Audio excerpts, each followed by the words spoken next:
हम किसी को अपमानित नहीं कर रहे हैं। इसीलिए मैंने कहा कि भगवान विष्णु से लेकर के जितने भगवान हैं अवतार, उन सबका हम लोग मानते हैं, उन सबका सम्मान करते हैं, जितने भी ग्रंथ हैं उन सबका मानते हैं। लेकिन कुछ चीजों के लिए हमने मुख्यमंत्री जी को छोड़ दिया है, बीजेपी को छोड़ दिया है, वो एक्सप्लेन कर दें, हमसे कोई सवाल नहीं पूछेंगे। हिंदुत्व वर्सेस जातीय पॉलिटिक्स क्या दिखती है? नहीं, देखो ये मत बोला करो, नहीं इसको इस तरह की भाषा नहीं बोला करते। नहीं, ये आप लोगों को नहीं लिखना चाहिए। ये संविधान हमारा धर्म है, संविधान, और बाबा भीमराव अम्बेडकर जी ने कोशिश की जाति खत्म हो जाए, डॉक्टर राममनोहर लोहिया जी ने कोशिश की जातियां खत्म हो जाएं, नेताजी कोशिश करते रहे कि जातियों का भेदभाव नहीं हो, लेकिन कुछ चीजें सच्चाइयां स्वीकार करनी पड़ेंगी। मैं आज अगर किसी जाति का हूं, मैं अपने बेटे को दूसरी जाति का नहीं बना सकता, ये सच्चाई स्वीकार करनी पड़ेगी। इसीलिए मैंने कहा कुछ सवाल बीजेपी के रिलीजियस साइंटिस्ट हैं उन पर छोड़ दीजिए। जो रिलीजियस साइंटिस्ट हैं वो बताएंगे कि शूद्र कौन है, वो डिफाइन करेंगे। कम से कम हम हैं पढ़े लिखे, हमारे साथ बहुत सारे लोग पढ़े लिखे लोग हैं, वो भी जानना चाहेंगे। शूद्र के बयान पर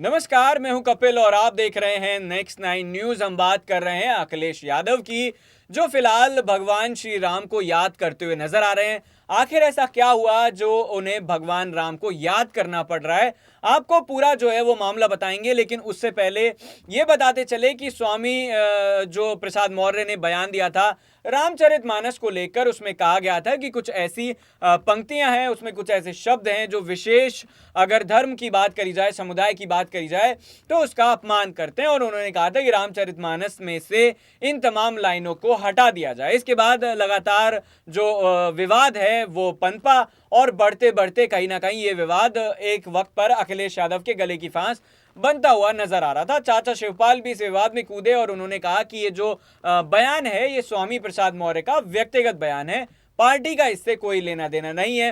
हालांकि अखिलेश यादव इसमें राजनीति करते हुए नजर आए और उसके बाद गर्व से कहो हम शूद्र हैं, इस तरीके के जो पोस्टर हैं वो लगते हुए नजर आए। लेकिन दूसरी तरफ अखिलेश यादव की ही पार्टी के तमाम नेता, जिसमें कुछ महिला नेता भी शामिल हैं, उन्होंने विरोध करा और कहा कि ब्राह्मणों को लेकर जिस तरीके से स्वामी प्रसाद मौर्य ने फिर से बयान दिया था, उन्होंने कहा था कि पंडित जो हैं वो कहीं ना कहीं मंदिर चलाते हैं, लेकिन अगर लोग नहीं जाएंगे तो उनका धंधा बंद हो जाएगा। इस तरीके के विवादास्पद बयान जो है वो स्वामी प्रसाद मौर्य देते आए थे। हालांकि अभी तक उनके जो बयानबाजी का दौर है वो जारी है और ये बयानबाजी कब थमेगी, यानी कि ये माना जाए तो बड़ा मुश्किल है। अखिलेश यादव की अगर बात करी जाए तो उन्होंने ट्विटर पर एक वीडियो शेयर किया। इस वीडियो में एक्सप्रेस वे से जाते हुए गाड़ी को दिखाया गया है और उसमें भगवान श्री राम की मूर्ति भी है।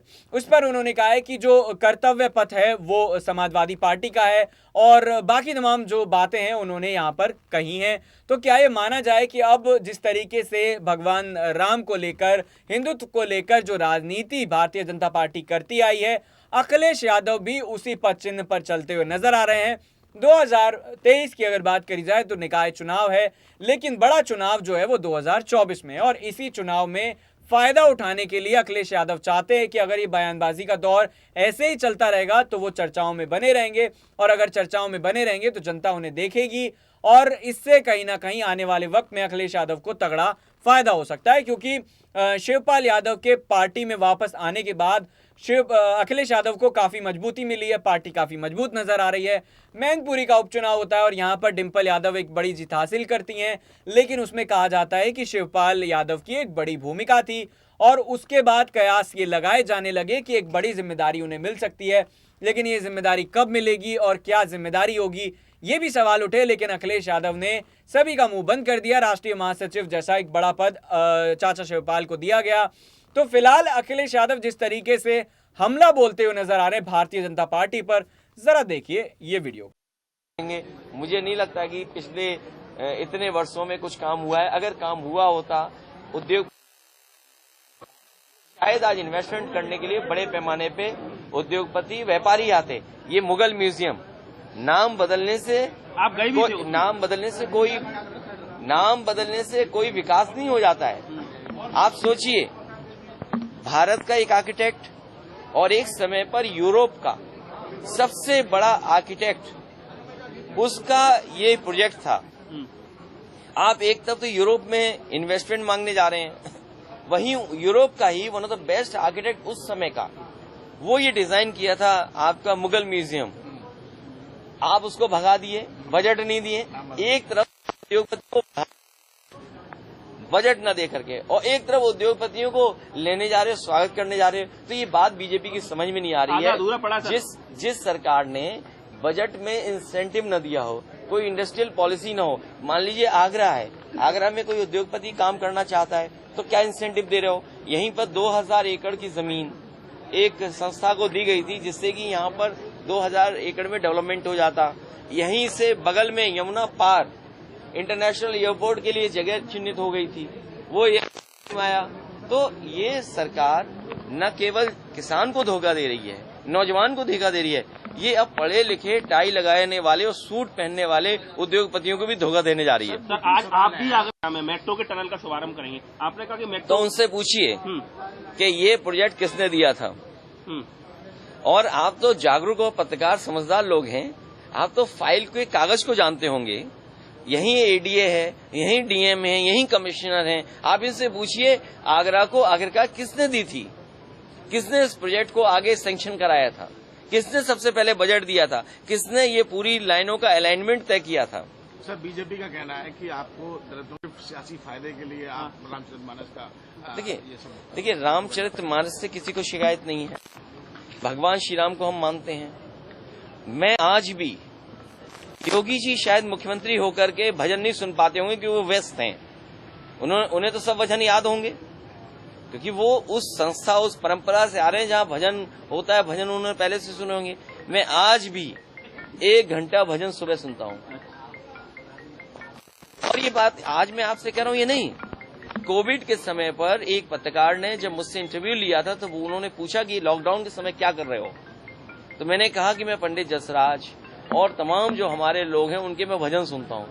तो रामचरितमानस से शिकायत नहीं, जो गलत है वो गलत है। देखिए, जो गलत है वो गलत है। इसीलिए मैंने कहा कि मैं उन परिभाषाओं को अच्छी तरह परिभाषित नहीं कर सकता। मुख्यमंत्री जी हैं, संविधान की उन्होंने शपथ ली है, और दूसरा वो योगी हैं, तीसरा उस संस्था से उस दानवीर कर्ण के सामने क्या क्या फेस किया था उसने।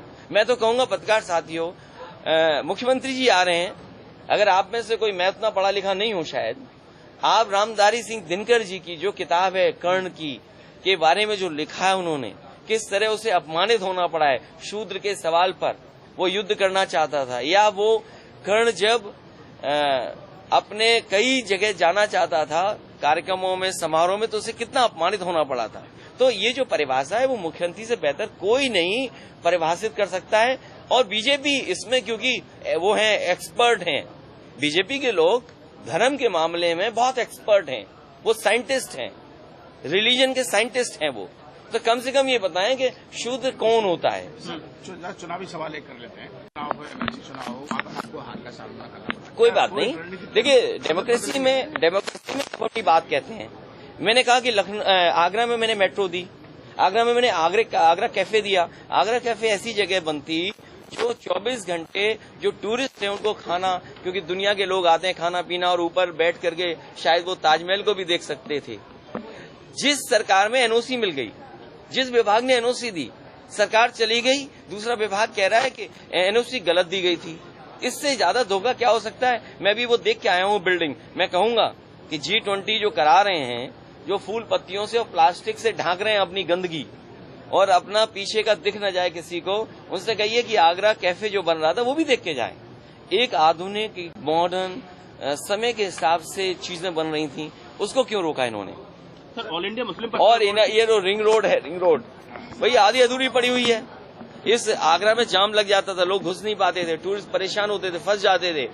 जिस रोड को समाजवादियों ने जितनी बनाई, उससे आगे ये लोग नहीं बढ़ा पाए। सर, आपने जो आप से लेकर ताजमहल तक जो काम कराया था उस रोड पर, लेकिन G20 दोबारा से G20 हो रहा है तो उसके लिए दोबारा सरकार और प्रशासन उसको सही कर रहा है, उस पर क्या कहना चाहिए। अरे मुझे बड़ी खुशी हुई कि साइकिल ट्रैक के जो बुलाड़ लगे थे, जो डंडे लगे थे, उनको दोबारा पोत दिया। मैं बधाई देना चाहता हूं सरकार के लोगों से कम समाजवादियों के काम को भी आप दिखा रहे हो, और समाजवादियों ने जो रास्ता दिखाया था उसी रास्ते पे बीजेपी चल रही है विकास के। सर एक आखिरी सवाल, कोई समीकरण की बात होती है क्या लगता है? नहीं, जाति समीकरण अपनी जगह है। देखिए, लोकतंत्र में समीकरण अपनी जगह है, लेकिन किसान की आय दोगुनी हुई कि नहीं हुई, जो महंगाई है वो कम हुई कि नहीं हुई, जो अन्याय हो रहा है, आज पुलिस कप्तान, डीएम बीजेपी के कार्यकर्ता बन गए हैं। आप उनसे उम्मीद करो न्याय का। ये सब शपथ लेकर के बैठे हुए हैं। इन्होंने नौकरी की होगी तो ये कहा होगा कि हम शपथ लेते हैं। मुझे आज बताया गया है कि पंचम तल से तय होता है कि अन्याय कितना करना है। सोचिए, ये दुर्भाग्य हमारे प्रदेश का दुर्भाग्य है कि हमने ऐसी एकेडमी बनाई जहां पर आईएएस लोगों को ऐसा बनाया कि जो अन्याय कर रहे हों। और फिर ये जो बजट आया, बजट में आपको कुछ मिला हो तो बता दो, किसान को कुछ मिला हो तो बता दे, महंगाई कम हुई हो तो बता दे, बेरोजगारी कम करने का फैसला लिया गया हो तो बता दे। तो जो बजट आया है देश का, ये विदाई बजट था। जैसे विदाई में गाना होता है, तो ये विदाई बजट था। जनता ने भी तय कर लिया है, ये इनका विदाई बजट था। इस बार विदाई पक्की है इनकी। सर, आपने कुछ दिन पहले कहा था सड़कों पर अब समय आ गया है। तो सर क्या कोई और रणनीति को स्पष्ट करना चाहिए? देखिए, अब रणनीति होगी तो पार्टी, देखिए आपकी राष्ट्रीय कार्यकारिणी बन गई, प्रदेश के भी बहुत जल्दी पदाधिकारी बन जाएंगे। मैं आपको भरोसा दिलाता हूं, किसान, नौजवान, महंगाई, बेरोजगारी के मुद्दे पर और जिस तरीके से उत्तर प्रदेश को धोखा दिया है बीजेपी के लोगों ने, वो तमाम सवाल हम लोग जनता के बीच में उठाते रहेंगे। और सोचिए, आज G20 हो रहा है, यही बीजेपी के लोगों ने कहा था कि सांड और जानवर सड़क पर नहीं दिखेंगे। प्रधानमंत्री जी ने कहा कोई दिन नहीं जाता जिससे सांड से जान न चली जाए। और मैंने तो सुना है कि कई 100 करोड़ रुपए खर्च कर करके यहाँ जानवरों को नसबंदी कर रहे हैं। बताइए, नसबंदी कर रहे हैं ये लोग।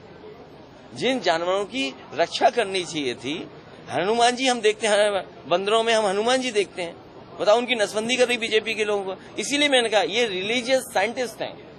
ये रिलीजियस साइंटिस्ट ऐसे हैं, ऐसे एक्सपेरिमेंट करते हैं, खुद बुराई करें तो कुछ नहीं, अगर कोई दूसरा कुछ कह देगा तो उस पर आरोप लगा देंगे। ये sir, all India Muslim personal board कह रहा है कि धार्मिक ग्रंथ का अपमान नहीं होना चाहिए। आज मैं मुस्लिम भाइयों का धन्यवाद देता हूं, और यही समाजवादियों की हमेशा सोच रही है, और यही भारतीय संस्कृति है, यही भारतीय परंपरा है कि हमने हर एक को एक्सेप्ट किया है।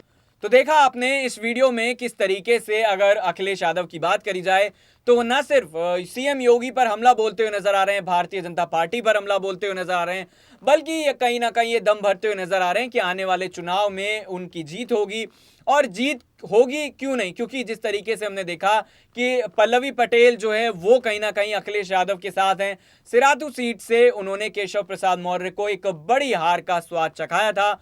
और अगर तमाम और बड़े नेताओं की बात करी जाए तो अक्षय से लेकर आदित्य को बड़ी जिम्मेदारियां सौंपी जा सकती हैं, और पार्टी जो है वो पहले से मजबूत नजर आ रही है। नेताजी के निधन के बाद ये तमाम जो पार्टी में तमाम जो परिवार के लोग हैं वो एक साथ आ चुके हैं। निकाय चुनाव पर अगर हम चर्चा करें या थोड़ी सी नजर डालें तो इस चुनाव में ज्यादा समय नहीं रह गया है, और ये माना जाए कि निकाय चुनाव लोकसभा चुनाव से पहले एक रिहर्सल के तौर पर हैं, सेमीफाइनल के तौर पर हम इन्हें देख सकते हैं।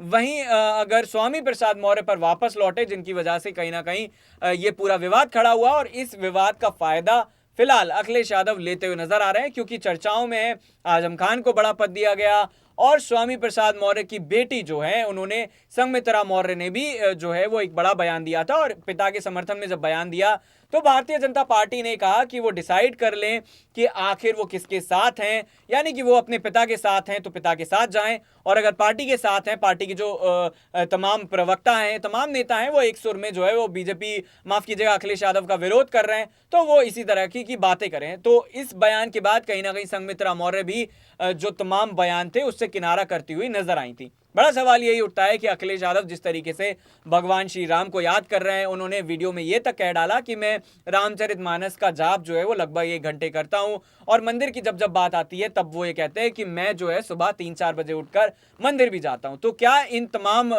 जवाबों के बाद, इन प्रतिक्रियाओं के बाद ये माना जाए कि आने वाला जो चुनाव है वो धर्म संप्रदाय के साथ जातियों को लेकर भी होगा? कमेंट करके जरूर बताइएगा। फिलहाल देखते रहिए नेक्स्ट 9 न्यूज। इस खास पेशकश में इतना ही। नमस्कार।